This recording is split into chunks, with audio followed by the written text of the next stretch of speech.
Let's see how to send feedback about Microsoft Word. First off, we want to open Microsoft Word.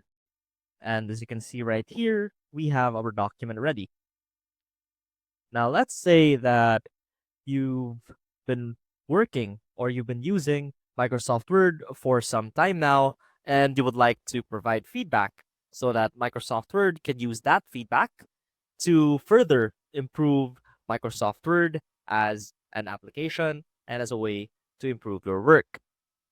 Now, to send feedback to Microsoft Word, first click on the Help tab, and from here, you should be able to find feedback.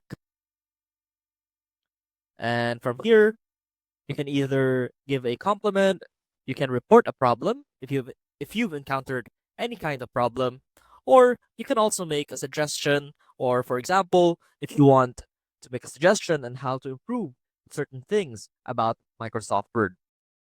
And that is how you can send feedback to Microsoft Word. I hope this helped, and I will see you soon.